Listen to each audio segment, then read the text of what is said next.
ઓમ શાંતિ. આજે આપણી બધા એક ધાર્મિક પ્રસંગ માટે ભેગા થયા છીએ. એ ધાર્મિક પ્રસંગની અંદર પુરુષોત્તમ માસ આપણે વિશેષ મનાવી રહ્યા છીએ. પુરુષોત્તમ માસની અંદર લોકો ઉપવાસ કરે છે, દાન પુણ્ય કરે છે, કોઈ ધનનું દાન કરે છે, કોઈ વસ્ત્રનું દાન કરે છે, કોઈ ઉપવાસનું દાન કરે છે, અનેક પ્રકારના દાન પુણ્ય કરે છે. અને મહિનાના અંતે એ લોકો બ્રહ્મા ભોજન જેને કહેવામાં આવે છે એ પણ બહુ ખુશીથી કરાવે છે. અને એવું સમજે છે કે બ્રહ્મા ભોજન કરાવ્યા પછી બ્રાહ્મણોના જે આશીર્વાદ કહીએ, દુઆઓ કહીએ, એ આપણા જીવન માટે બહુ મોટી એક પ્રાપ્તિની વસ્તુ કહેવાય છે. તો એના માટે આપણે જોઈએ કે એક પુરુષોત્તમ મહિનો આવે છે ત્યારે ઘણા લોકો પુરુષોત્તમ માસ માટે નાહી ધોવે, નદીએ નાહવા જાય, ઉપવાસ કરે, પૂજા પાઠ કરે, વિશેષ પુરુષોત્તમ માસની કથા સાંભળે. તો આપણે બધા પણ આજે પુરુષોત્તમ માસની કથા સાંભળીશું. એની અંદર એક વિશેષ બતાવે છે કે એક બહુ સરસ સ્વરૂપવાન બ્રાહ્મણી બેન હતી. એ બેન બહુ જ ધનવાન હતી, પણ એના માતા પિતા નહોતા કે એના ભાઈ બહેનો નહોતા, પરંતુ એના માતા પિતા એના પાસે થોડી મૂડી મૂકી ગયા હતા. એ મૂડીમાંથી એ પોતાનો નિભાવ કરી રહી હતી અને સાથે સાથે વિશેષ ઉપવાસ એકટાણા કરતી હતી અને ધર્મ ધ્યાન કરીને, ધાર્મિક વાંચન કરીને પોતાનું જીવન સફળ કરી રહી હતી. તો એવામાં પુરુષોત્તમ માસ આવે છે.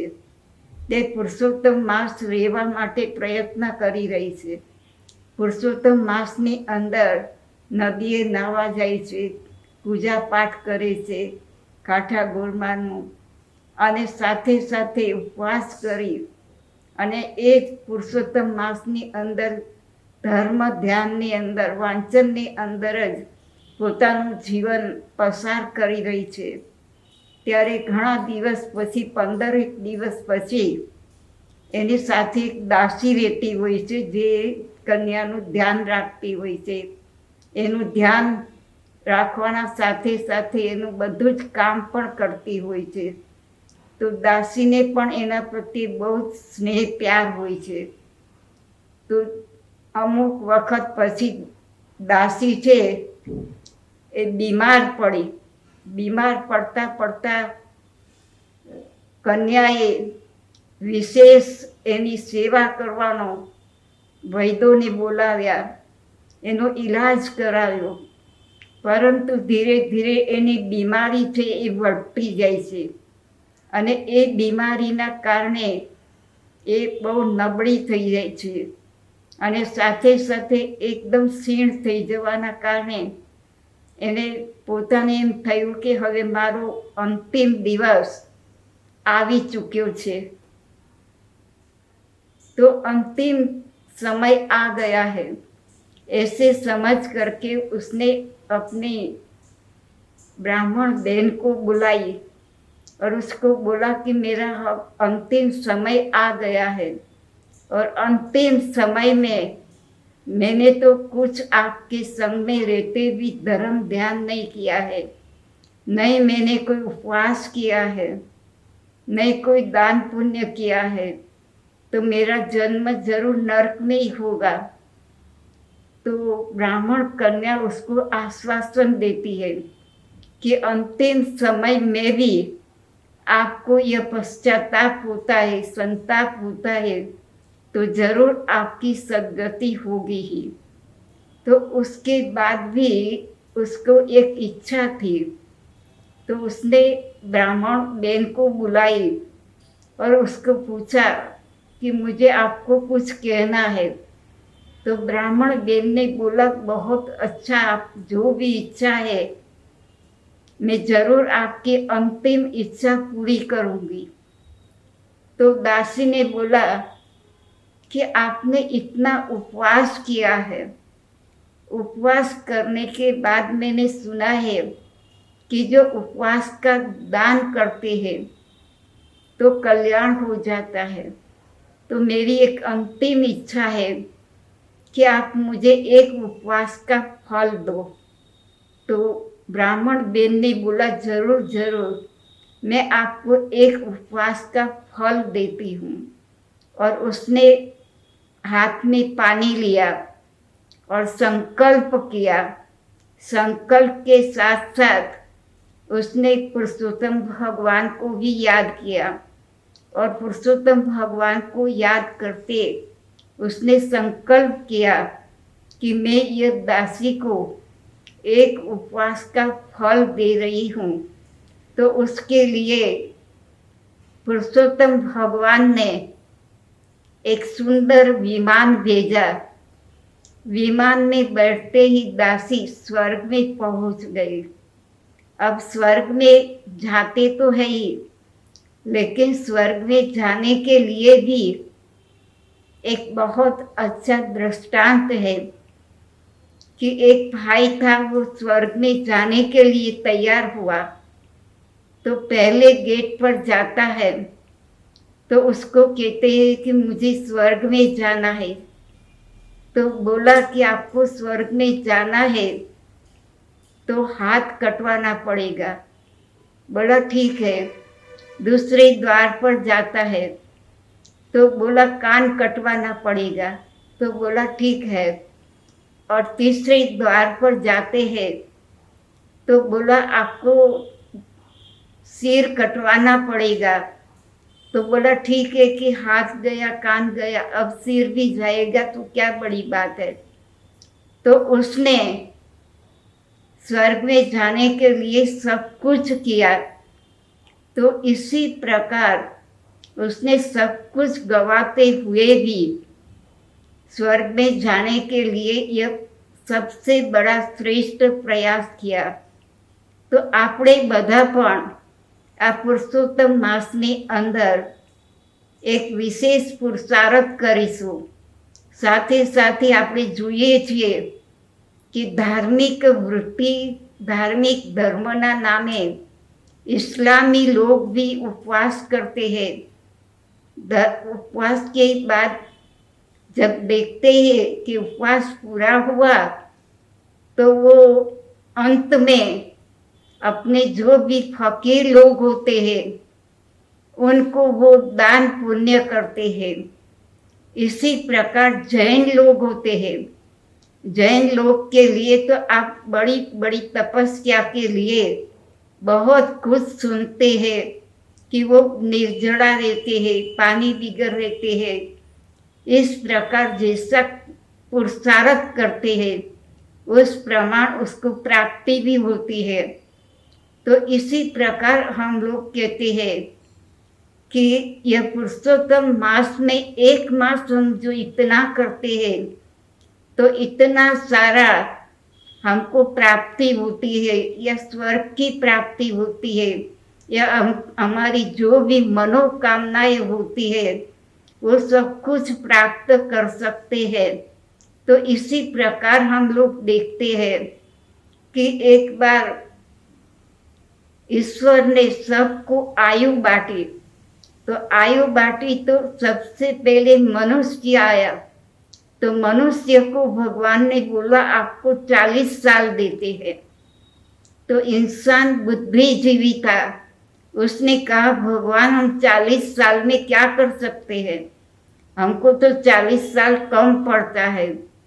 तो बेल ने बोला कि मेरे तरफ से 20 साल में उसको एक्स्ट्रा देता हूँ।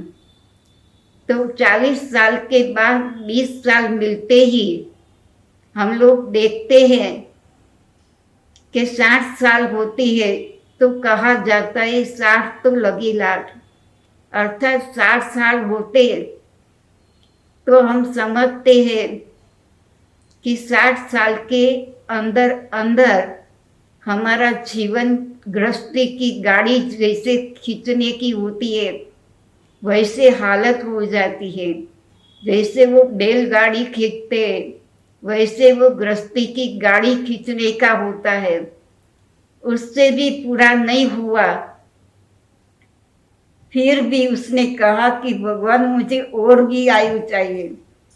तो कुत्ते का आयु मांगा। कुत्ते ने कहा कि अच्छा है, मेरा 20 साल में देता हूँ। तो इस प्रकार कुत्ते का साल भी उसने एक्स्ट्रा जमा किया। आज हम देखते हैं कि कुत्ते को रोटी देते हैं। तो इस प्रकार 80 साल होते प्रैक्टिकल में हम लोग देख रहे हैं कि इंसान की हालत क्या हो जाती है। जैसे रोटी टुकड़ कुत्ते को देते, इस हाल में हम कई परिवारों में देखते हैं कि माँ बाप को भी थोड़ा बहुत ऐसा खाना देते जो माँ बाप खा भी नहीं सकते। तो इस प्रकार हम देखते हैं 80 साल के बाद 100 साल आते आते हम देखते हैं कि एक घुवड़ भी होती है।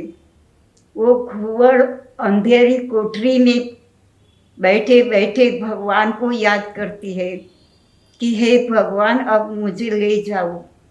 इस प्रकार इंसान भी 100 साल के आगे आगे आता है तो इंसान भी वही बात सुनाते हैं कि मुझे अब भगवान ले जाए तो अच्छा है। एक राजा ने भी भगवान को कहा कि भगवान, मुझे ऐसा समय दो, ऐसी आयु दो कि मुझे कभी भी मर नहीं सको। तो भगवान ने कहा ठीक बात है। आयु तो बढ़ती ही गई, वैसे वैसे शरीर भी क्षीण होता गया। शरीर क्षीण होते होते बीमारियों का भी भोग होने लगा और सेवाधारियाँ सब चले गए। वो अकेला राजा सोचने लगा कि अब मैं क्या करूं, मेरे लिए तो कोई कुछ है ही नहीं। तो उसने भगवान को कहा कि भगवान, मेरा जो भी वरदान आपने दिया है वो वापस ले लो। तो भगवान जो वरदान देता है वो सदा ही सोच समझ करके देता है। और भगवान हर व्यक्ति को उत्तम चांस, एक दान पुण्य कहो, अच्छे कर्म के लिए चांस देता ही है। और कभी मुसीबत के समय में भी भगवान हमको बहुत लिफ्ट भेजते हैं, लेकिन हम यही कहते हैं कि भगवान मुझे बचाएगा। तो साइकिल आई, मोटर आई, विमान आया, तो भी वो व्यक्ति ने सोचा कि मुझे भगवान ही बचाएगा। तो आखिर वो व्यक्ति मर गया। तो उसने भगवान को फरियाद की कि भगवान, मेरे को तो भरोसा था कि भगवान मुझे जरूर बचाएगा, तो आपने तो मुझे बचाया ही नहीं। तो भगवान ने कहा, मैंने आपके लिए साइकिल भेजी, मोटर भेजी, प्लेन भेजा, तो भी आपने उसका आदर नहीं किया, तो मैं क्या कर सकता हूँ। इसी प्रकार आज पुरुषोत्तम वर्ष, पुरुषोत्तम युग चल रहा है। कलयुग का अंत है और सतयुग की आदि है। उसके बीच में जो पुरुषोत्तम संगम युग है, वो संगम युग के अंदर आत्मा और परमात्मा का मिलन होता है, उसके साथ सच्ची प्रीत होती है।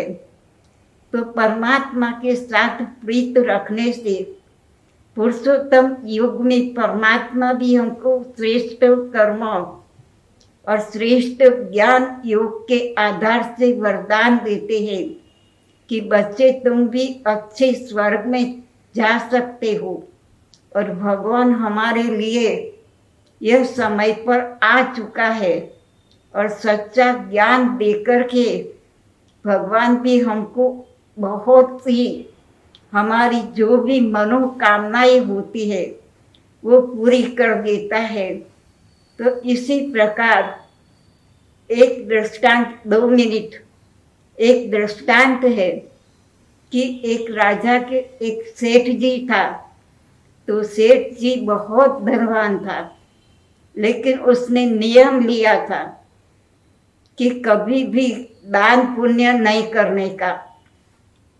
तो उसके घर में तीसरे बच्चे की बहू आई, तो उसके सब बड़ी भाई भाभीओं ने बोला कि हमारे घर में रिवाज है कि कभी किसी को दान नहीं करने का। तो बोला क्यों? बोला हाँ वो रिवाज है। तो एक बार वो कपड़ा सुखा रही थी, तो सामने से एक व्यक्ति आया। उसने कहा कि बहन जी मैं 2 जन्म का भूखा हूँ। तो वो बहन जी ने ऊपर से कहा आप 2 जन्म के भूखे हो, तो हम तो आज उपवासी है और कल अभी बासी खा रहे हैं और कल उपवास करेंगे। तो उसके ससुर जी ने सुना कि बहू ऐसा क्यों कह रही है कि आज हम बासी खाना खा रहे हैं और कल उपवास करना पड़ेगा। वो बहुत गुस्से में आ गया, बहू के पियर वालों को बुलाया, सब पंच इकट्ठा हुआ। तो वो बहन ने बोला कि मैं आप सबको नमन करती हूँ और मैं अपनी राय सुनाती हूँ कि अगले जन्म में हमने दान पुण्य किया होगा, ईश्वर को याद किया होगा, तो यह जन्म में हमको यह सेठ का घर मिला है, बड़ी हवेली मिली है। अगर हम अभी भी दान पुण्य नहीं करेंगे तो अगले जन्म में तो हमको उपवास ही करना पड़ेगा।